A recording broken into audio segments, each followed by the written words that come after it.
সবাই চায় গোবিন্দের চরণ। কি গো, কোনো ভক্ত আছেন যে গোবিন্দের মস্তক কামনা করেন? সবাই কি চান বাবা?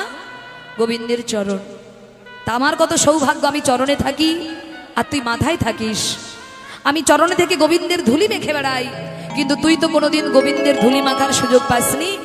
অতএব অহংকার করিস না। জানিস তো ময়ূরপুচ্ছ, যারা 5 তলায় থাকে, 10 তলায় থাকে, আর যারা নিচের তলায় থাকে,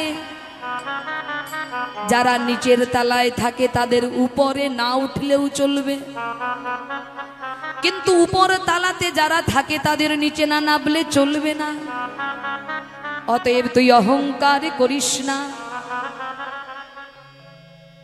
গোবিন্দ বলছে, এই যে তোমরা ঝগড়া করো না, আমি তোমরা যেখানে ছিলে সেখানে আবার রেখে দিচ্ছি। এই বলে মাথা থেকে নপুরটাকে নামিয়ে চরণে বেঁধে নিল। বাঁশি হাতে নিয়ে বলল, বাঁশি তুইও বাজবি না। নুপুরকে বলল, নুপুর তুইও বাজবি না। চন্দ্রাবলীর কুঞ্জ পেরোনোর পর তোরা বেজে উঠিস, চন্দ্রাবলীর কুঞ্জ পেরোনোর আগে যেন বাজিস না।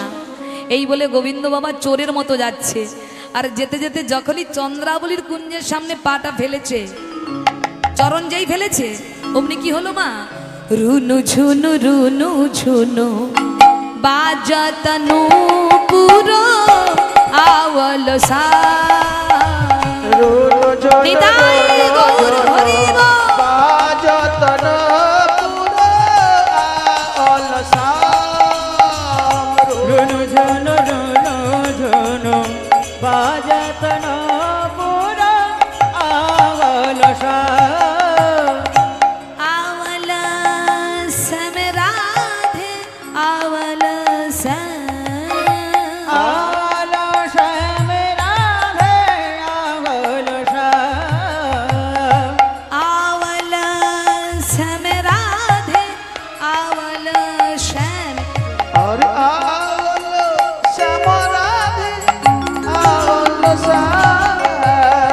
ঝুনু ঝুনু বাজত নূপুর আওল সা। রুনু ঝুনু নূপুর বাজত আওল সা। কে বাজায় কে বাজায়, और के बजाय के बजाय, কে বাজায় কে বাজায়, और के बजाय के बजाय। রুনু ঝুনু সুরে নূপুর কে বাজায় কে বাজায়, रुनु झुनु सुरे नपुर के बजाय के बजाय। রুনু ঝুনু সুরে নূপুর কে বাজায় কে বাজায়। রুনু ঝুনু সুরে নূপুর কে বাজায় কে বাজায়। এই যে কে যাচ্ছ, দাঁড়া।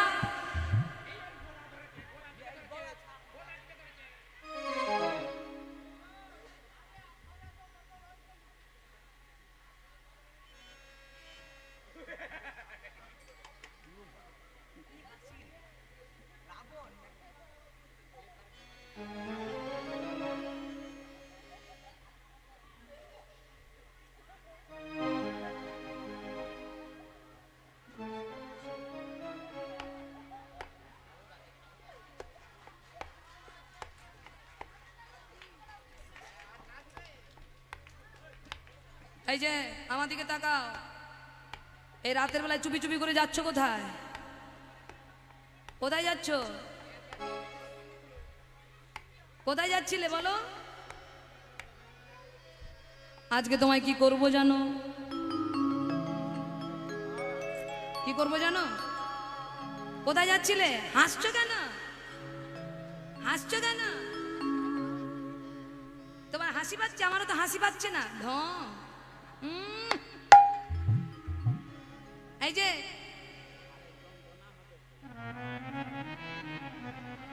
চন্দ্রাবলী গোবিন্দকে ধরেছে মা, গোবিন্দকে ধরে বলছে, এই যে কোথায় যাবে তুমি? গোবিন্দ ভাবে সর্বনাশ, যার ভয় পাচ্ছিলাম সেই তো এখন সম্মুখে, কি করি?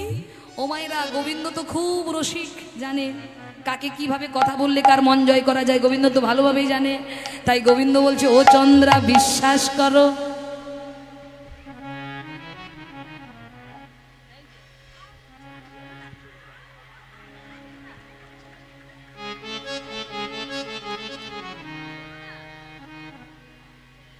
গোবিন্দ আমার বলছে ও চন্দ্রা বিশ্বাস করো, তোমাকে দেখার জন্য মন কেমন করছিল সকাল থেকে, তাই তো তোমার কাছে এসেছি।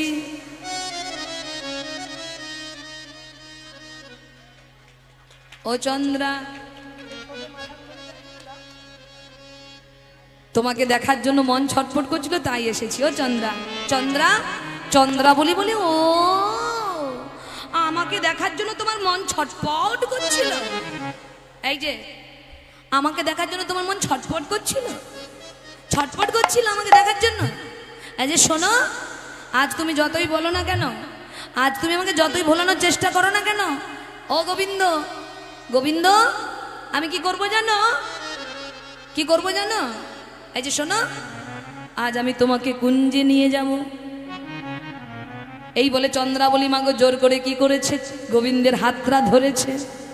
আর হাতটা ধরে গোবিন্দ যেতে চাইছে না, কিন্তু চন্দ্রাবলী মাগো ছাড়ছে না।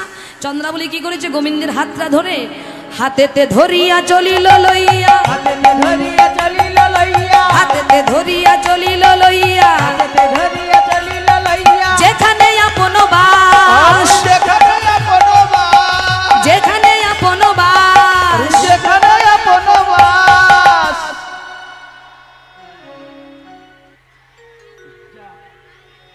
চন্দ্রাবলী জোর করে গোবিন্দকে নিয়ে গেলেন নিজের কুঞ্জে। এই যে ও গোবিন্দ, গোবিন্দ তুমি কি ভেবেছো আমি তোমায় ছেড়ে দেবো নাকি? অনেক দিন পর পেয়েছি তোমায়, আজ আর ছাড়বো না। প্রত্যেক দিনই রাস্তা দিয়ে যাও, হ্যাঁ কোথায় যাও তাও আমি জানি। ও গোবিন্দ এই পথে নীতি,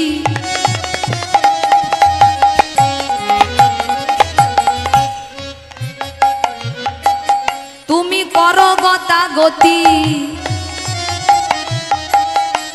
নুপুরের ধ্বনি শুনি, এই পথে নীতি তুমি করো গতাগতি, নপুরের ধ্বনি শুনি। আর এই পথে নীতি করো গতাগতি, নপুরের ধ্বনি শুনে।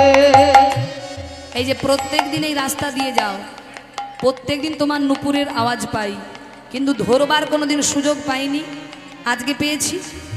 আর প্রত্যেক দিন কোন কুঞ্জে যাও তাও আমি জানি, কোথায় যাও তাও জানি। বলবো সবার কাছে বলবো কোথায় যাও, বলি বলি হ্যাঁ কিনা বলো, বলি করো রাধার সনে বাস আমার নৈরা, রাধা শোনবা আমার নইরা, করো রাধার সনে বাস আমার নৈরা, আরে রাধা সনে বাস আমারি নইরা।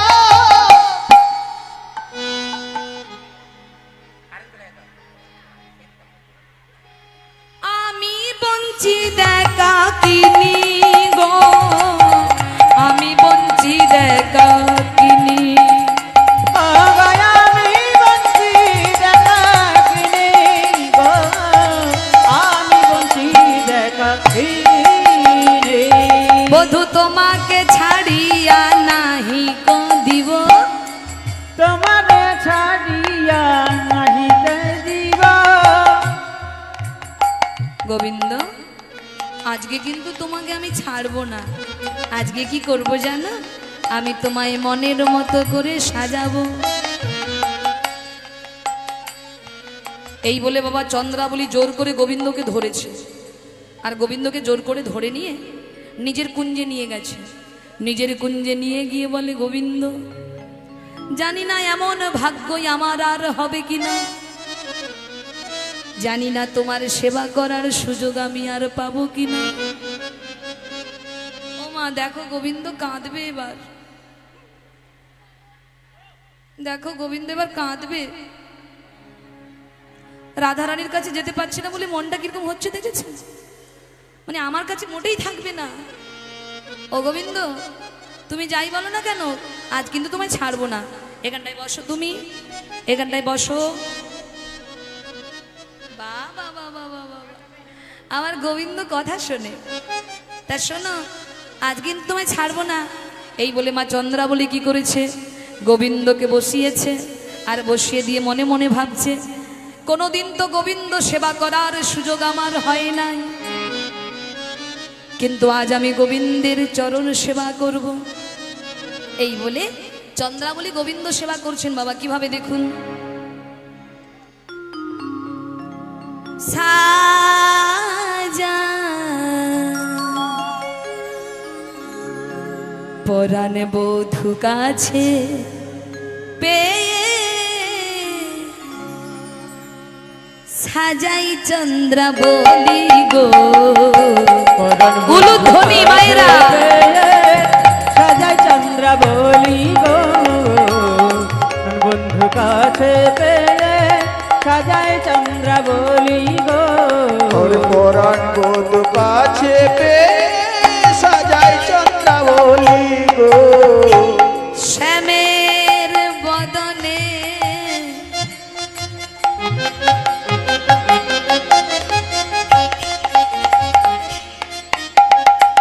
শ্যামের বদনে কাজল দিল, ললাটে সিন্দুর, বদনে কাজল দিল, ললাটে সিন্দুর, শ্যামের বদনে কাজল দিল, ললাটে সিন্দুর, বদনে কাজল দিল, ললাটে সিন্দুর।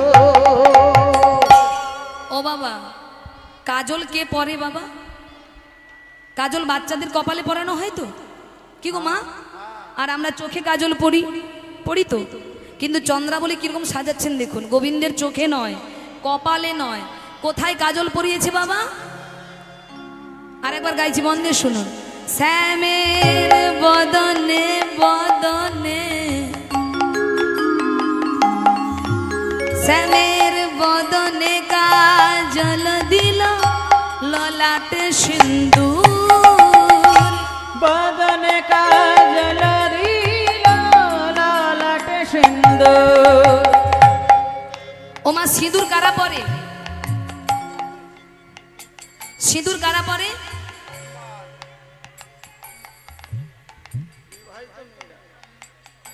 সিঁদুর কারা পরে বা? মেয়েরা পরে না? এই উত্তরটা হলো না। বিবাহিত মহিলারা পরে। কেন পরে? স্বামীর মঙ্গলের জন্য। একবার মা সীতা ঠাকুরানী সিঁদুর পরছে, তা হনুমান দেখে বলছে, মা তুমি কি করছো? বলে সিঁদুর পরছি। বলে কেন সিঁদুর পরলে কি হয়? বলে স্বামীর মঙ্গল হয়। সিঁদুর পরলে স্বামীর মঙ্গল হয়। সিঁদুর হলো গৃহপতির মঙ্গলের চিহ্ন, স্বামীর মঙ্গলের চিহ্ন সীতির সিঁদুর। এই বলে মা সীতা দেবী সিঁদুর পরে বাইরে গেলেন, আর ওই কৌটাটা ছিল বাড়ির ঘরের মধ্যে। এবার হনুমান সুযোগ পেয়ে কি করেছে বাবা, ওই কৌটাতে যত সিঁদুর ছিল সব নিয়ে নিজের গায়ে মেখেছে। আর যখনই মাখলো তখন মা সীতা ঠাকুরানী এসে বলছে, এ কি করলি, সারা গায়ে সিঁদুর মাখলি যে? বলে কেন? ওই যে সিঁদুর পড়লে যদি স্বামীর মঙ্গল হয়, এক চিত্তে সিঁদুর পড়লে যদি প্রভুর মঙ্গল হয়, না জানি সারা শরীরে সিঁদুর মাখলে না জানি আমার প্রভুর কত মঙ্গল হবে। নিতাই গৌর হরি হরি বল। তাই প্রভুর মঙ্গলের জন্য আমি সিঁদুর মেখেছি সারা শরীরে। এই হলো ভক্তের পরীক্ষা মা। তা আজকে চন্দ্রাবলী গোবিন্দের কপালে, মানে সিটিতে নয়, আজকে কি করেছেন, শ্যামের কপালে সিঁদুর দিয়েছে। যে সিঁদুর মায়েরা পরে স্বামীর মঙ্গলের জন্য, সেই সিঁদুর আজকে চন্দ্রাবলী শ্যামের বদনে কাজল দিল, ললাটে সিন্দুর, বদনে কাজল দিল,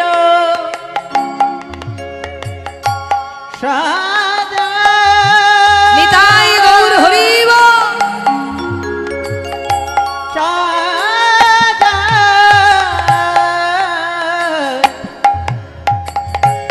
সাজা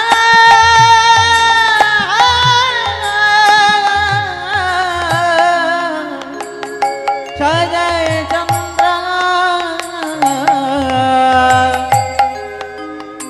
চন্দ্র বলে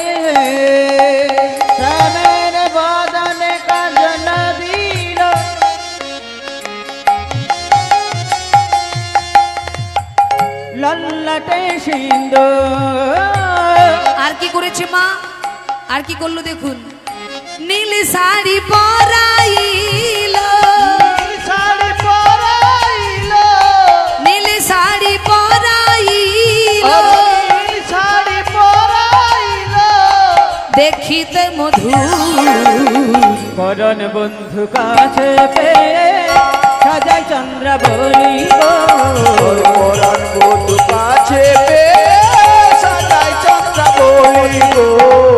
করণ বন্ধু কাছে নিতাই গৌর হরি সাজাই চন্দ্রাবলী গো।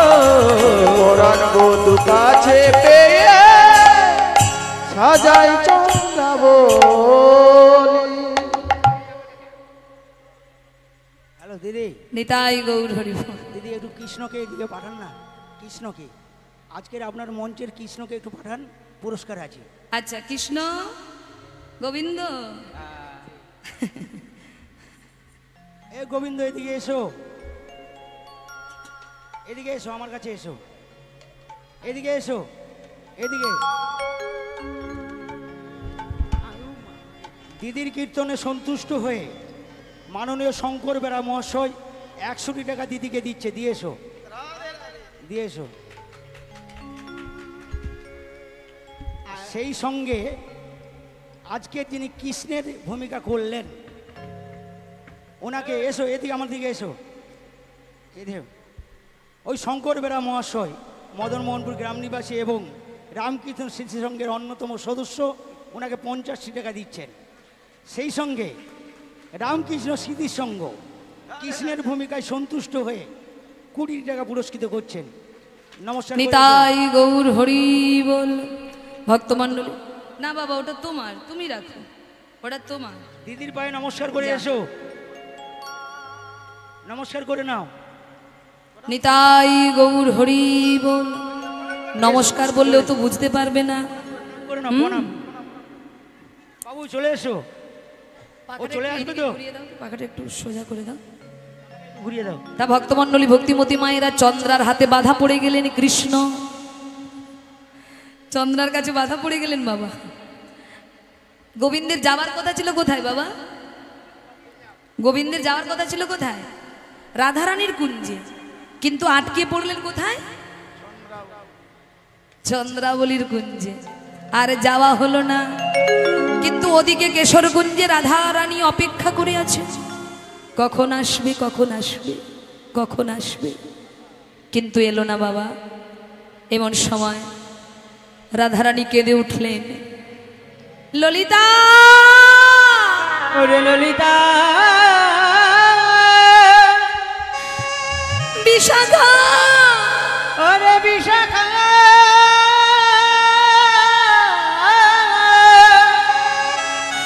আমার গোবিন্দ কেন এখনো এলো না? ললিতা, আমার গোবিন্দ কেন কেন এলো না?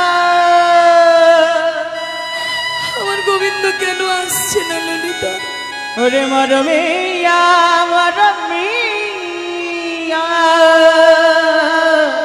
আমার গোবিন্দ কেন এখনো আসছে? আমায় বলে দে, বলে দে, বলে দে। ললিতা,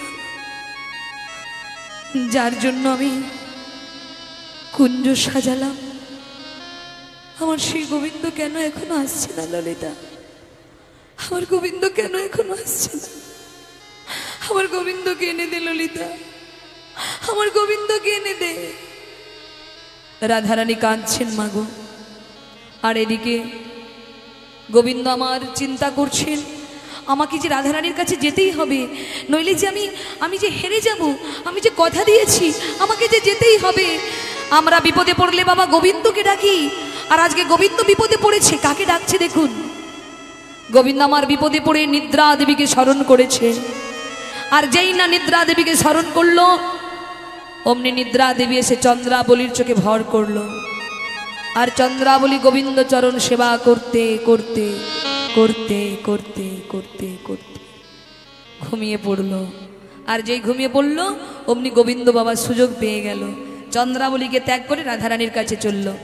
এই জায়গায় যে পদরা গাইব খুব মন দিয়ে শুনবেন, ভীষণ সুন্দর পদের পদাবলীর মানে। গোবিন্দ চন্দ্রাবলীকে ত্যাগ করে রাধারানীর কাছে যাচ্ছেন।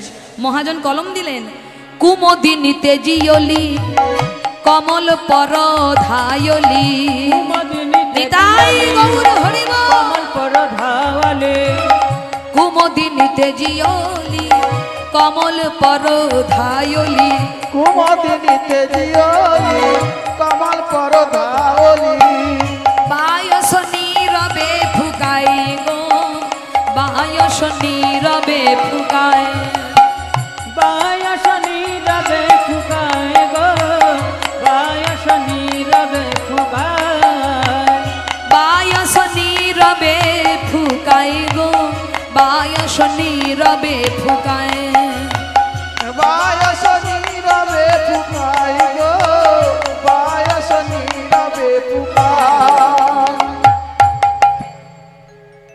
কুমোদিনী তেজিয়লি কমল পর ধায়লি, বায়স নীরবে ফুকায়। এই পদটা একটু মন দিয়ে শুনুন। কুমোদ মানে হলো, একটু ব্যাখ্যা করে বলি। কুমোদিনী তেজিয়লি, কুমোদ মানে শালুক ফুল বাবা। শালুক ফুল কখন ফোটে? রাতের বেলায় যখন চাঁদ ওঠে, চাঁদের সঙ্গে শালুক ফুলের সম্পর্ক, অর্থাৎ কুমোদ ফুলের সম্পর্ক। তা কুমোদ মানে শালুক ফুল। কমল মানে কি বাবা? কি গো মায়েরা, কমল মানে কি? কমল মানে পদ্ম। পদ্ম ফুল কখন ফোটে বাবা? যখন সূর্য উদয় হয় সকাল বেলায়, তখন পদ্ম ফুল ফোটে। তা কুমোদিনী তেজি অলি, অলি মানে কি? অলি মানে ভ্রমর। দেখবেন বাবা, রাতের বেলায় যখন কুমোদ ফুল ফোটে, অলি মানে ভ্রমর, সেই ফুলে বসে মধুপান করে। আবার যখন সূর্য উদয়ের সময় হয়ে যায়, অলি মানে ভ্রমর, কুমোদ ফুলের শেষ টান মেরে অলি ছুটে যায় কোথায়? পদ্ম ফুলের কাছে। তো এখানে বাবা মহাজন তত্ত্ব দিচ্ছেন, এখানে কৃষ্ণ হলো অলি, কৃষ্ণ হলো অলি মানে ভ্রমর, আর কুমোদ ফুল মানে কে বলুন? চন্দ্রাবলী, রাতের বেলায় ফুটেছে। আর পদ্ম মানে রাধারানী, সকালবেলায় ফুটেছে। তাই গোবিন্দ অলি, কুমোদ ফুল চন্দ্রাবলীকে ত্যাগ করে পদ্ম ফুল রাধারানীর কাছে সকালবেলায় যাচ্ছেন। তাই মহাজন কলম দিলেন, কুমোদিনী তেজিয়লি কমল পর ধায়লি, কুমদিনী তেজিয়লি কমল পর ধাওয়ালি, বায়স নীরবে ফুকায় গো, বায়স নীরবে ফুকায়, বায়স নীরবে ফুকাই গো, বায়স নীরবে ফুকাই। বায়স, বায়স মানে কি? কাক, কা কা কা কা করে ডাকছে। কি বাবা, কাক ডাকলে আমরা কি বলি? অমঙ্গলের ডাক এনেছে, অমঙ্গলের ডাক। কিন্তু বৈষ্ণব কবি বলছে না গো না, আজকে কাক তার জন্য ডাকছে না। আজ কাক নিজের প্রতিধ্বনি গোবিন্দের কর্ণে পৌঁছে দিয়ে বলছে, গোবিন্দ আমারই বাসায় কোকিল মানুষ হয়, কিন্তু কোকিলের প্রতিধ্বনি মানুষ কান পেতে শোনে, আর আমি ডাকলে আমাকে ইট মেরে তাড়িয়ে দেয় কেন প্রভু? আপনার তো বিচার ঠিক নেই। নালিশ জানাচ্ছেন গোবিন্দের কাছে। আমারই বাসায় কোকিল মানুষ হয়, অথচ তার কণ্ঠে ধ্বনি মানুষ কান পেতে শোনে, আর আমি ডাকলে আমাকে ইট মেরে তাড়িয়ে দেয় কেন প্রভু? আপনার এমন বিচার কেন? তখন বৈষ্ণব কবি পাশে দাঁড়িয়ে বলছে, কাক, গোবিন্দে কোনোদিন বিচার ভুল করে না, বিচার ভুল করি আমরা। গোবিন্দের বিচার কোনোদিন ভুল হয় না, বিচার ভুল করি আমরা। কর্ম, কর্ম, যে যার কর্ম। দেখবেন বাবা, আপনার যদি টাকা থাকে, আপনি হাইকোর্টের উকিলকে টাকা খাইয়ে বিচার ঘুরিয়ে দিতে পারেন, পারেন না? টাকা থাকলে নির্দোষকে আপনি দোষী করে দেবেন উকিলকে টাকা খাইয়ে। কিন্তু বাবা, ওই বিচারপতির কাছে কেউ বাদ পড়বে কি? গোবিন্দের বিচারের কাছে কেউ বাদ যাবেন? যে যেমন কর্ম করবেন ফল আপনাকে পেতে হবে। এই কর্ম যাইতে ফল, এই কথাটা বলতে গিয়ে একটা কথা মনে পড়লো, যদিও বা, তবে আজকে আর বলবো না, অনেকটা রাত হয়েছে, আপনাদেরকে অনেক কষ্ট দিচ্ছি। অনেকটা টাইম বসিয়ে রেখেছি, আবার যদি কোনোদিন দেখা হয় বলে যাব কর্মফলের ব্যাপারটা কি, আজকে আর নয়। তা মায়েরা, কাক হলো কুখাদ্য খায়, বলবো?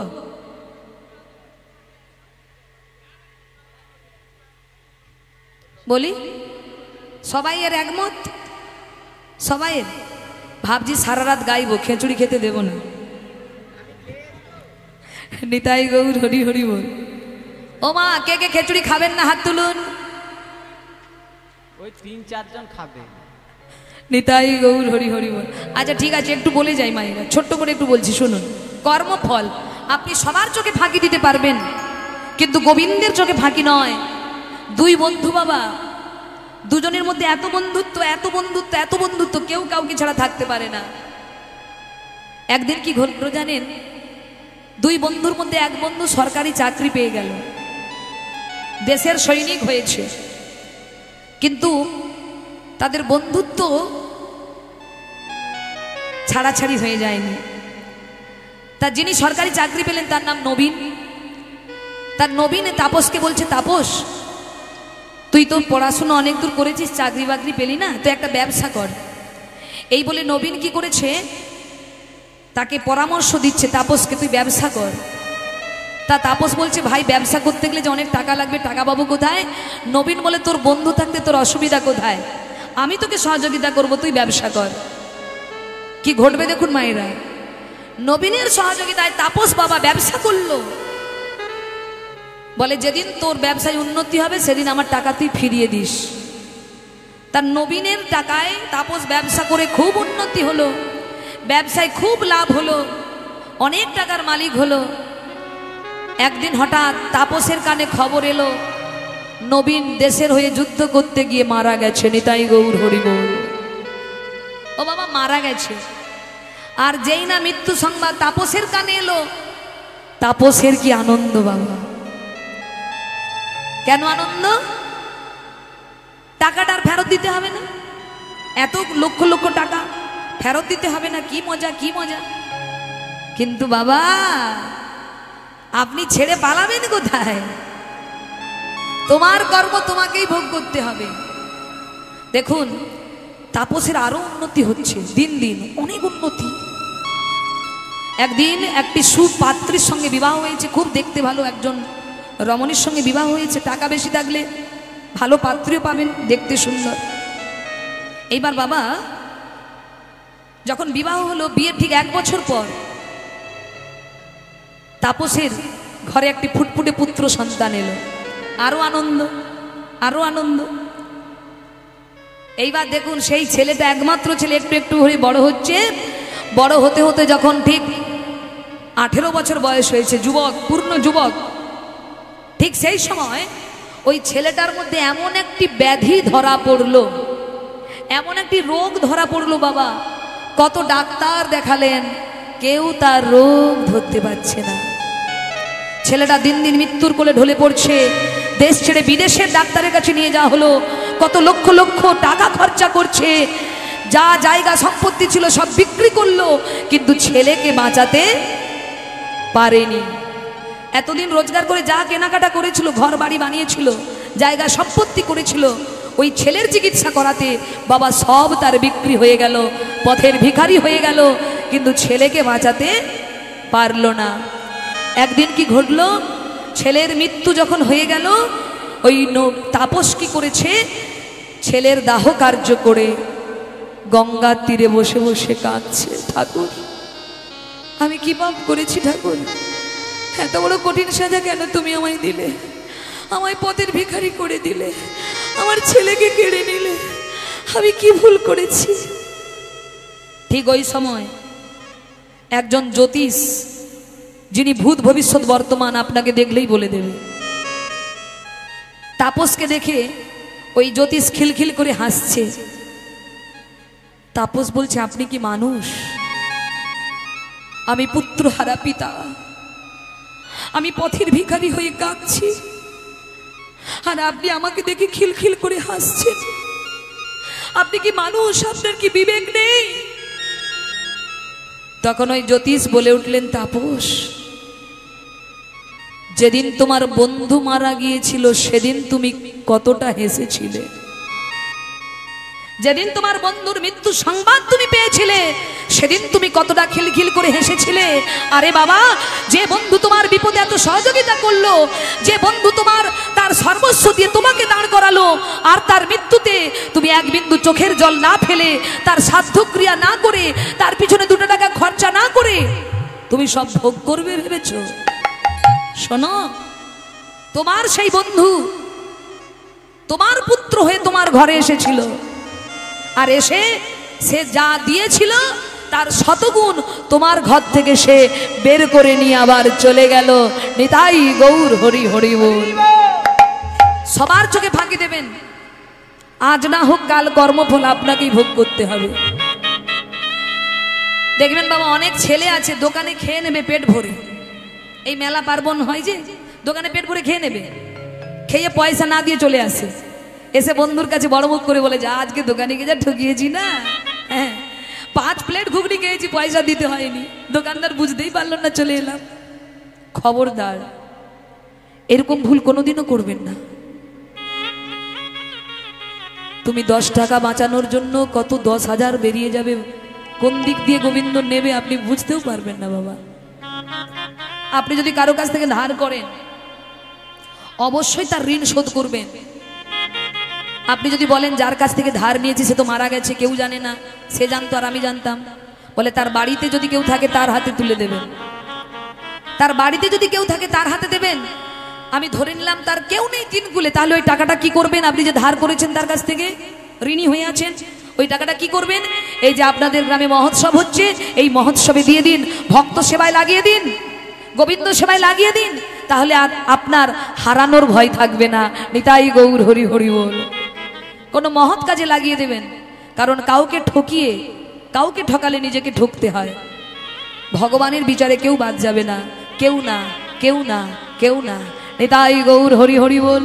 দেখি হাতগুলো তুলুন সবাই, সবাই রাধে রাধে, সবাই মিলে একসঙ্গে গাইব একটু, চলো।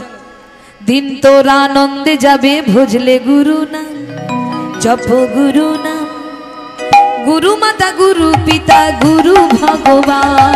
দিন তোর আনন্দে যাবে ভজলে গুরু নাম, জপ গুরু নাম, গুরু মাতা গুরু পিতা গুরু ভগবান। দিন তোর আনন্দে যাবে ভজলে গুরু নাম, জপ গুরু নাম, গুরু মাতা গুরু পিতা গুরু ভগবান।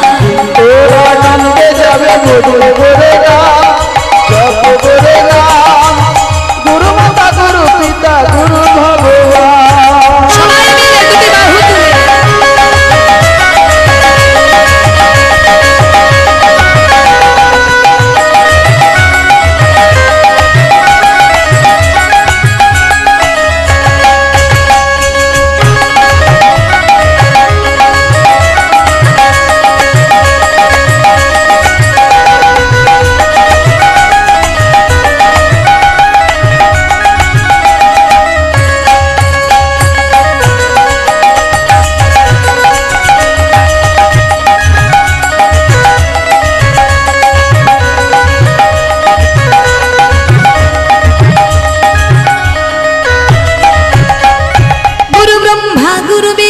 গুরু ভগবান, গুরু বিষ্ণু গুরু ভগবান, গুরু ব্রহ্মা গুরু বিষ্ণু গুরু ভগবান, গুরু ব্রহ্মা গুরু বিষ্ণু গুরু ভগবান।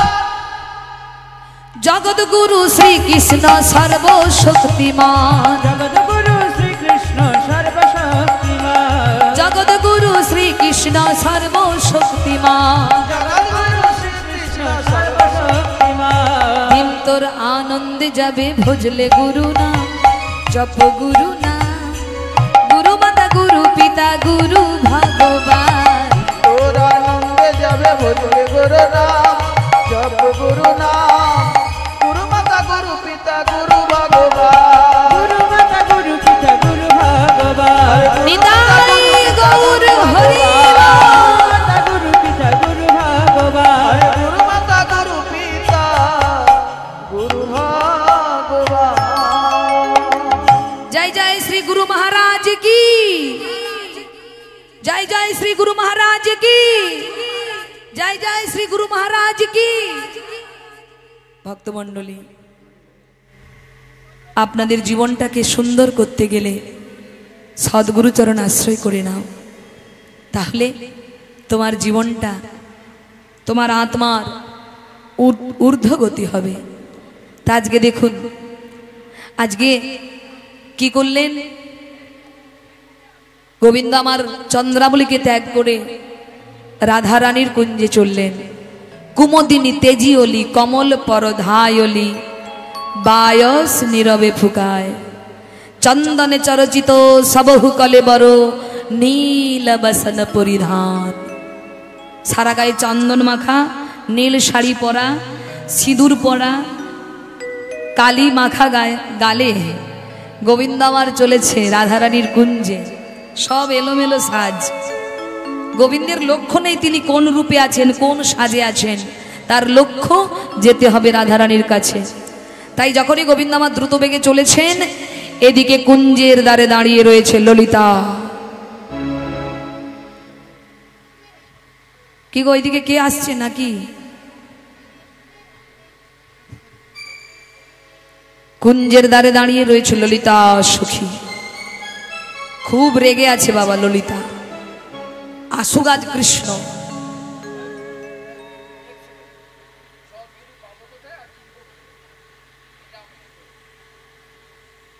আপনার ভিতর বাহির যদি সুন্দর হয়ে যায়, আপনাকে সদ্গুরু খোঁজ করতে হবে না, গোবিন্দ কৃপা করে সদ্গুরু আপনাকে পাইয়ে দেবে। নিতাই গৌর হরি হরি।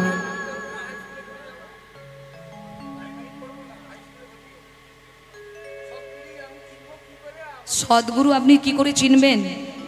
কি করে চিনবেন আপনি সদ্গুরু? আপনি খোঁজ করতে আপনাকে হবে না। আমি কি বললাম? আপনাকে, আপনি নিজে যদি ঠিক হয়ে যান, আপনি যেমন, আপনার কাছে কিন্তু তেমন গুরু আসবে। কি বললাম বুঝতে পারলেন না বাবা? আপনি যেমন, দেখবেন অনেকে চায় মাছ মাংস খাবো, হরিনাম করব, আপনার কাছে তেমন গুরু আসবে। সে গুরুও খাবে, আপনাকেও খাওয়াবে। আবার আপনি যদি চান আমি শুদ্ধ হব, আমি একেবারে শুদ্ধ ভক্ত হব, আপনার কাছে তেমন গুরু গোবিন্দ পাঠিয়ে দেবে। বাবা, গুরুর বিচার করার ক্ষমতা আমাদের নেই। আমি যেমন তেমন ব্যক্তি আমার ভাগ্যে জুটবে। গুরু, সদ্গুরু কাকে বলবো? সদ্গুরু চেনার মতো যোগ্যতা আমাদের আছে বাবা? আমরা আমাদের এই চোখ দিয়ে গুরুর বিচার করতে পারবো? এই চোখ দিয়ে গুরুর বিচার করতে পারবো? পারবো না। সেই ক্ষমতা আমাদের নেই। বলছে গুরুকে মনুষ্য জ্ঞান না করিবে কখনো। গুরুর প্রতি যদি কারো মনুষ্য বুদ্ধি এসে যায়, মানে আমিও যেমন আমার গুরুও তেমন, এই মনুষ্য ভাব যদি চলে আসে, তাহলে কৃপা থেকে বঞ্চিত হয়ে যাবে। গুরু মানে কে? গুরু, গু শব্দে অন্ধকার, রু শব্দে আলো। যিনি আপনাকে অন্ধকার থেকে আলোর জগতে নিয়ে যাবে, তিনিই হবে আপনার কাছে সদ্গুরু। নিতাই গৌর হরি হরি বল। যিনি আপনাকে অন্ধকার, মানে কি আমরা মায়া অন্ধকারে আচ্ছন্ন বাবা, আমার আমার করে আছি। যিনি আপনাকে জ্ঞান দিয়ে জানিয়ে দেবে আমার বলতে কিছু নেই, জগতে যা কিছু আছে সবই গোবিন্দের। যে আপনাকে গোবিন্দ ভজনের রাস্তাটা দেখিয়ে দেবে, যার দ্বারা আপনার ভজনের ঊর্ধ্বগতি হবে, ভাববেন সেই আপনার প্রকৃত সদ্গুরু। নিতাই গৌর হরি হরি বল। তাই ভক্তমণ্ডলী, আজকে সেই রাধারানীর কুঞ্জে দাঁড়িয়ে রয়েছে ললিতা সখী। ললিতা বললেন আসুক আজ কৃষ্ণ, দেখাবো তার মজা। আমাদের রাধারানীকে সারা জীবন কাঁদিয়েছে, আজও কাঁদাচ্ছে। নিজেই আসতে বলে দিয়ে নিজেই এলো না। একবার যদি আসে এই কুঞ্জে, ঘাড় ধাক্কা দিয়ে বের করে দেব কৃষ্ণকে। আমাদের রাধারানীকে কাঁদানোর এত সাহস হয় কি করে? যে রাধারানী প্রাণের অধিক ভালোবাসে আমাদের গোবিন্দকে, সেই রাধারানী সারাটা জীবন কাঁদছে, আর আজও তুমি কাঁদাবে গোবিন্দ আমাদের রাধারানীকে। ললিতা খুব রেগে আছেন মা। আজ আসুক কৃষ্ণ, দেখাবো তার মজা। আমাদের রাধারানীর চোখের জল পড়ছে। আমরা সব সহ্য করতে পারি, কিন্তু আমাদের রাধারানীর চোখের জল সহ্য করতে পারি না। এই বলে রাগান্বিত অন্তরে ললিতা দাঁড়িয়ে রয়েছে বাবা। হঠাৎ হঠাৎ দেখতে পেলেন অদূরে নীল শাড়ি পরে কে যেন একজন আসছে। ভোরের অন্ধকার বাবা, একটু একটু করে আলো দেখা যাচ্ছে। ভোরবেলায় ললিতা দেখছে নীল শাড়ি পরে কে যেন একজন আসছে। এইবার দেখুন মা কি ঘটবে। নীল শাড়ি তো দাদা বলরাম পরে বাবা, কৃষ্ণ তো পিত বসন পরে, হলুদ শাড়ি পরে। তা আজকে চন্দ্রাবলী যে নীল শাড়ি পরেছে মানে ললিতা জানবে কি করে বাবা। এইবার নীল শাড়ি দেখেই ললিতা দূর থেকে ভেবে নিল কে আসছে, বলরাম আসছে। এইবার বলরাম মানে বয়সে বড় গুরুজন ব্যক্তি, তাই ললিতা দূর থেকে কৃষ্ণকে বলরাম ভেবে মাথায় ঘোমটা দিয়েছে। দূরে হেরি নাগর চতুর সহচরী, দূরে হেরি নাগর চতুর সহচরী, হলধর আওয়াল জানি, হলধর আওয়াল জানি, ললিতা নত মুখী হাসি হাসি অঙ্গনে, ললিতা নত মুখী হাসি হাসি অঙ্গনে, আসন দেওয়ালয়ানি, আসন দেওয়ালয়ানি।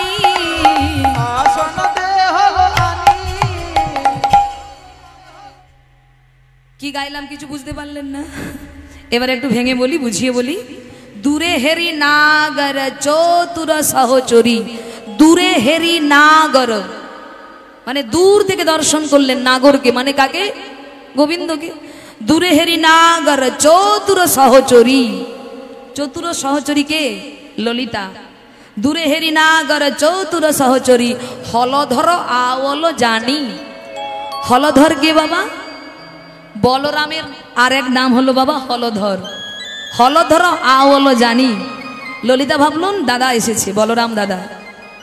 ললিতা নতমুখী। আগেকার দিনে গুরুজনকে দেখলে মায়েরা ঠিক এটাই করতেন, মুখটা নতর দিকে নিচু করে দিতেন, মাথায় ঘুমটা দিয়ে দিতেন। করতো কি না?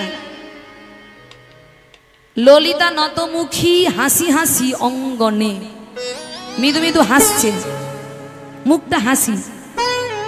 ও মা, বাড়িতে কোনো অতিথি এলে মিষ্টি না দিতে পারো, মিষ্টি মুখে কথা বলো। কি বললাম? মিষ্টি দিতে নাই বা পারো, মিষ্টি মুখে কথাটা বলো। অনেকে আবার অতিথি দেখলে ঘরের দরজা জানালা বন্ধ করে দেয়। অতিথি কারা? বলে যারা ফোন করে বলে হ্যালো আমি যাচ্ছি, 4 পায়ে 2 পায়ে রান্না করে রাখো। অতিথি তারা না। অতিথি কারা বাবা? অতিথি। অতিথি মানে যাদের আসার কোনো তিথি নক্ষত্র থাকে না, যারা হঠাৎ করে বাড়িতে চলে আসে তারাই হলো অতিথি। নিতাই গৌর হরি হরি বল। সেই জন্য বলছে বাড়িতে অতিথি এলে মিষ্টি মুখে কথা বলো, মিষ্টি না দিতে পারো। কারণ শাস্ত্রে বলেছে অতিথি হলো নারায়ণ সম। আর অতিথির সেবা যত্ন যদি কেউ করতে পারে, নারায়ণের কৃপা সে লাভ করে। নিতাই গৌর হরি হরি বল।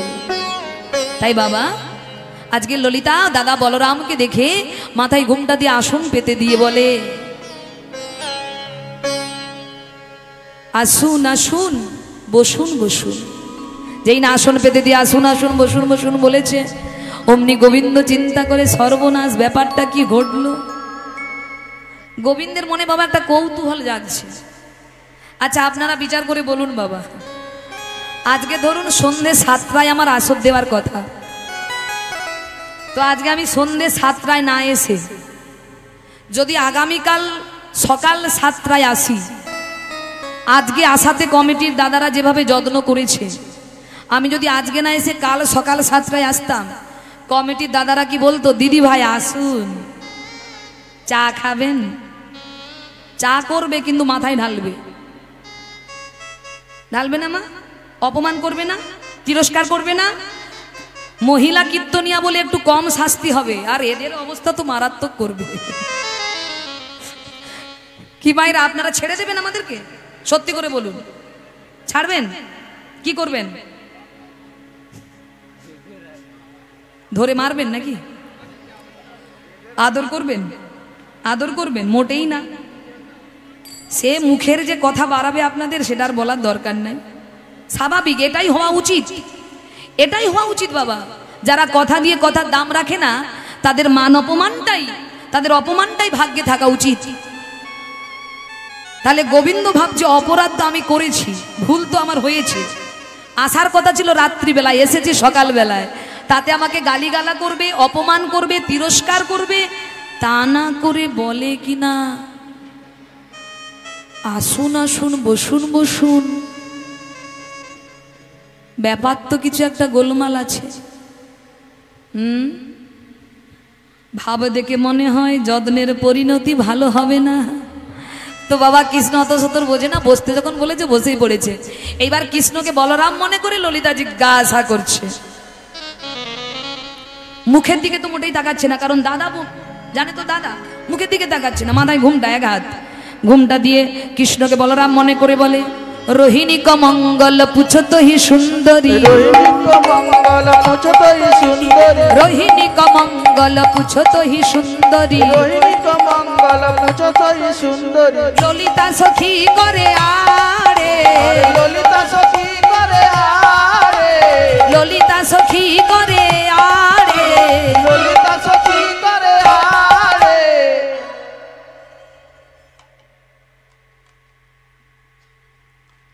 রোহিণী কমঙ্গল পুছত হি সুন্দরী, ললিতা সখী করে আড়ে, মানে আড়ে দাঁড়িয়ে ললিতা রোহিণীর মঙ্গলের কথা জিজ্ঞাসা করছে। রোহিণী কমঙ্গল পুছত হি সুন্দরী, ললিতা সখী করে আড়ে।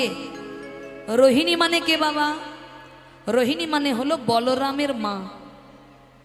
মানে সরাসরি তার জিজ্ঞাসা করা যায় না যে দাদা কালকে তোমার ভাইয়ের আসার কথা ছিল, এলো না কেন? লজ্জার ব্যাপার, তাই একটু পাগ মেরে জিজ্ঞাসা করছে। আগে মায়ের কথা, তারপর ভাইয়ের কথা।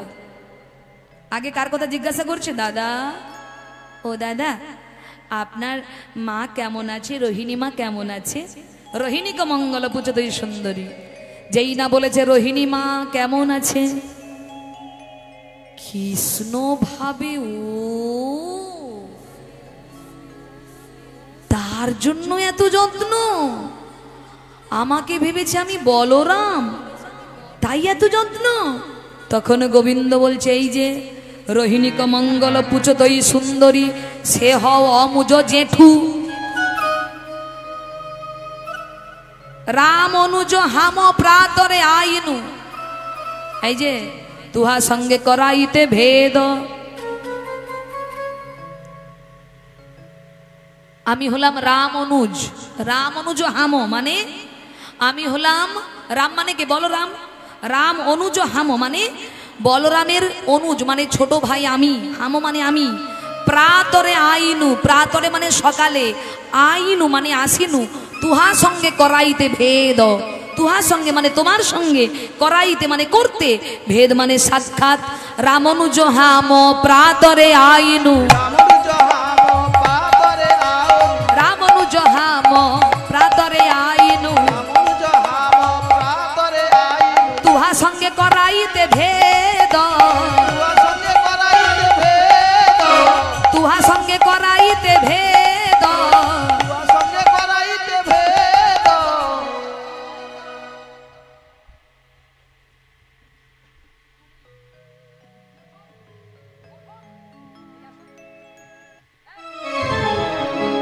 এই তুমি এসেছো, তোমার এত বড় স্পর্ধা, তুমি আমাদের রাধারানীকে সারা রাত জাগিয়ে এখন সকালবেলায় সাধুগিরি দেখাতে এসেছো।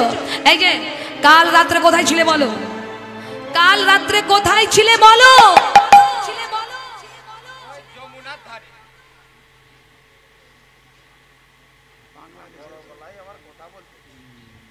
তুমি জানো তোমার জন্য আমাদের রাধারানী কত কেঁদেছে? কেন গোবিন্দ? তোমাকে যারা ভালোবাসে তুমি তাদের এমন করে কাঁদাও কেন? কেন গোবিন্দ? আমাদের রাধারানী কি দোষ করেছে বলো? আমাদের রাধারানী কি এমন দোষ করেছে? তুমি সারাটা রাত আমাদেরকে রাধারানীকে জাগিয়ে এখন সকালবেলায় সাধুগুরু দেখাতে এসেছো। চলে যাও, চলে যাও, আর আসতে হবে না তোমায়, আর দরকার নেই তোমায়, চলে যাও। বেঈমান অকৃতজ্ঞ, চলে যাও এখান থেকে, চলে যাও। যেই না ললিতা রাধারানীকে ধিক্কার মানে ললিতা যখনই গোবিন্দকে ধিক্কার দিচ্ছে ওই আওয়াজ শুনতে পেলেন কুঞ্জ মন্দিরে রাধারানী। অমনি রাধারানী ডাক দিলেন, ললিতা, ওরে ললিতা, ললিতা, ওরে মারামিয়া,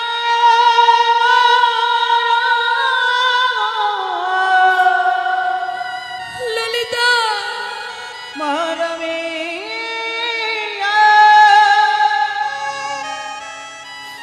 ললিতা, ললিতা। থেমে গেলি কেন? ললিতা, এমন চিৎকার করছিস কেন রে? এমন চিৎকার করছিস কেন? ললিতা বলে, রাধে, চিৎকার করব না? এই দেখ রাধে, তোর কৃষ্ণ এসেছে। সারাটা রাত আমাদেরকে জাগিয়ে কষ্ট দিয়ে এখন সকালবেলায় সাধুগিরি দেখাতে এসেছে। এই দেখ তোর কৃষ্ণ এসেছে। যেই না বলেছে বাবা কৃষ্ণ এসেছে, অমনি রাধারানী ছুটে গিয়ে ললিতাকে ডেকে বলল, ললিতা, আমার গোবিন্দ এসেছে, দেরি করে আসুক, এসেছে তো, হয়তো কোনো কারণে আসতে পারেনি। তোরা আমার গোবিন্দকে আঘাত দিস না রে, আমার গোবিন্দকে বসতে দে, আমার গোবিন্দের জন্য আসন পেতে দে, আমার গোবিন্দকে বসার জায়গা দে। ললিতা বলল, রাধে, তুই কিছু বলবি না? যে তোকে সারা রাত ধরে কষ্ট দিল, যে আসবে বলে কথা দিল, এলো না, তুই কিছু বলবি না? ললিতা, আমার গোবিন্দ তো আমার একার নয় ললিতা, এই জগতে হয়তো এমন কোনো ভক্ত আছে যে আমার থেকেও গোবিন্দকে বেশি ভালোবাসে। তাই তো আমার গোবিন্দ গিয়েছিল তার কুঞ্জে। গোবিন্দ, এসো, এসো বধূ, এসো। ভালো হইল আরে বধূ, তুমি আসিলা সকালে, প্রভাতে দেখিনু মুখ,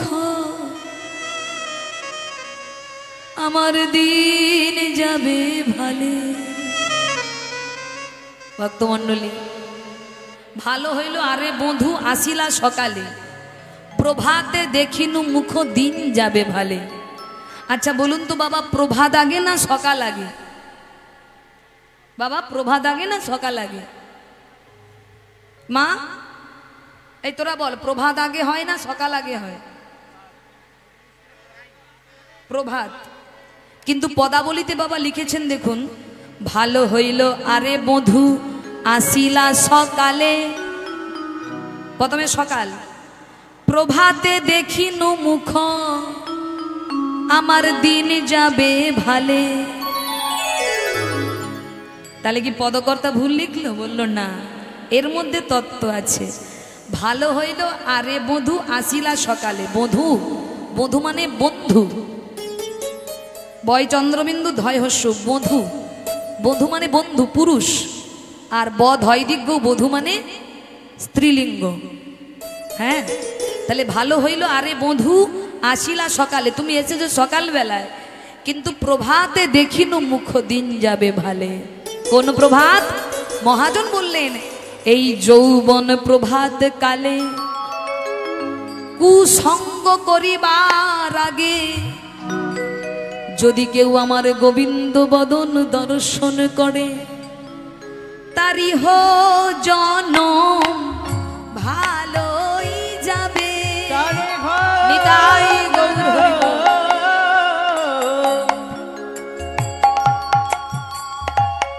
জনম ভালো যাবে তার ইহ জনম ভালোই যাবে।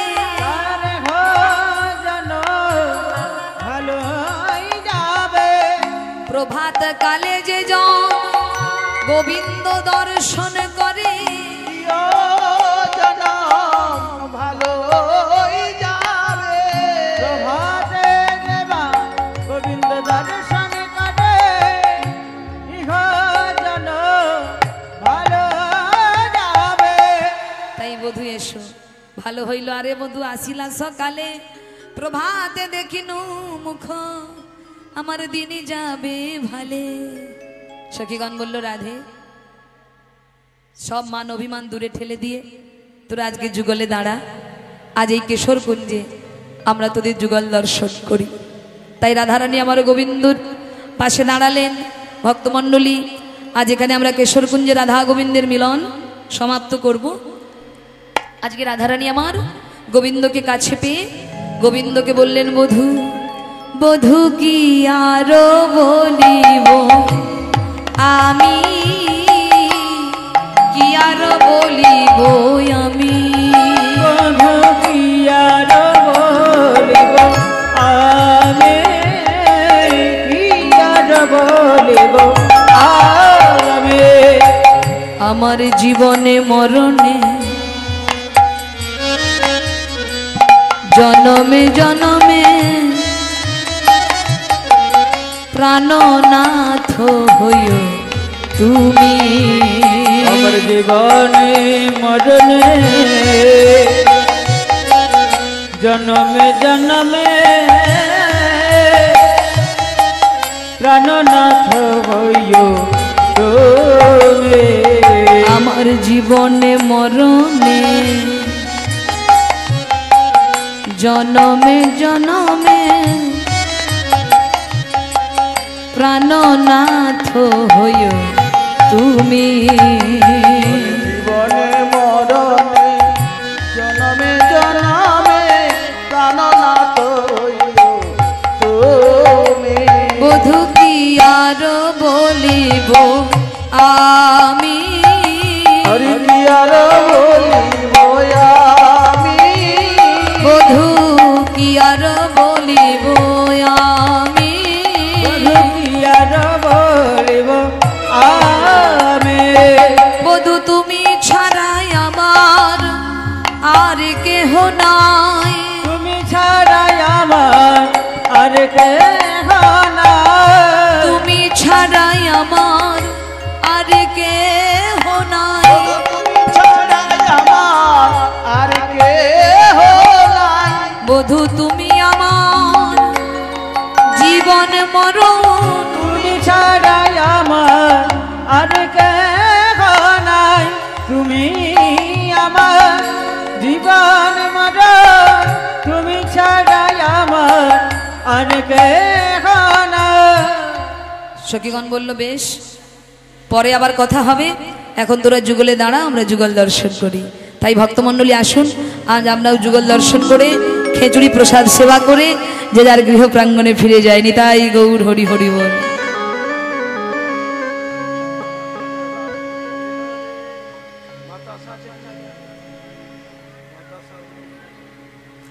শ্যামের বামে দাঁড়াইল নবীন কিশোরী গো নবীন কিশোরী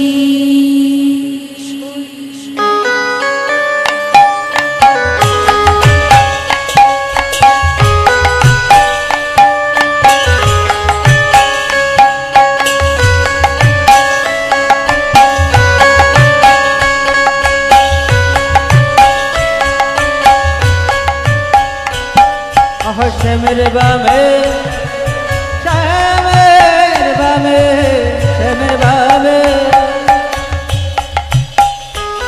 ওগো শ্যামের বামে দাঁড়াইল নবীন কিশোরী গো নবীন কিশোরে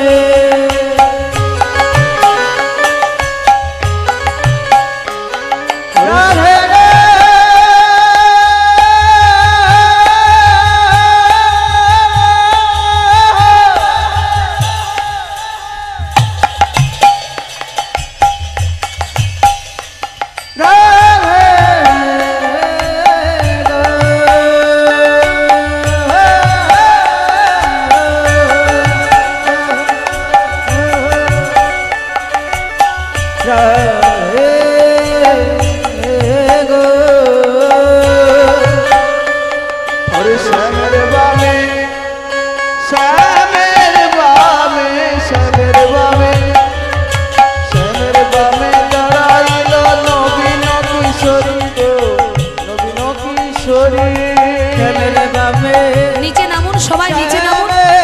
বামে শ্যামের বামে শ্যামের বামে দাঁড়াইল নবীন কিশোরী গো নবীন কিশোরে। এখন কেউ আসরে উঠবেন না, এখন উঠবেন না কেউ, নিচে থাকুন সবাই। চৌদিকেতে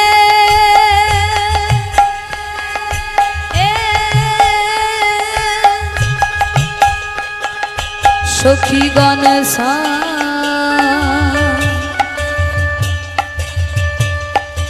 আজ দেয় কর তালি গো, দেয় কর তালি।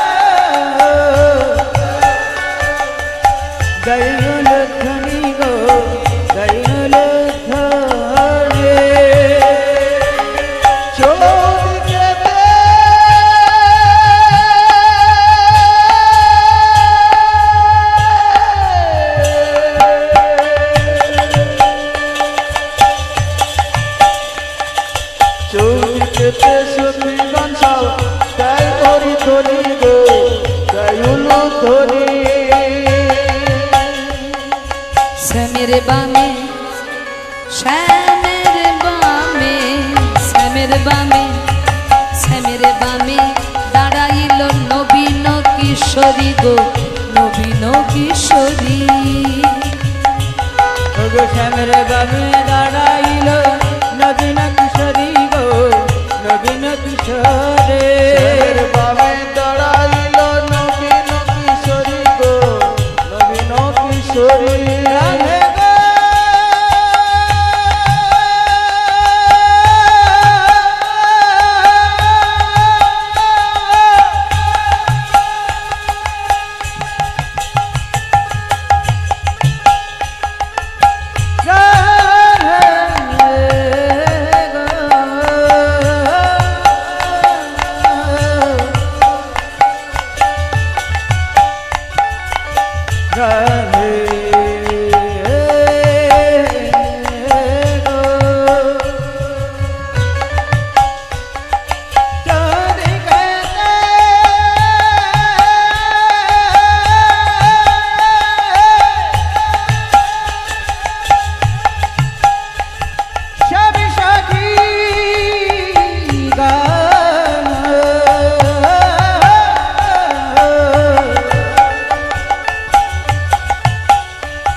শ্যামের বামে দাঁড়াইল নবীন কিশোরী গো নবীন কিশোরী।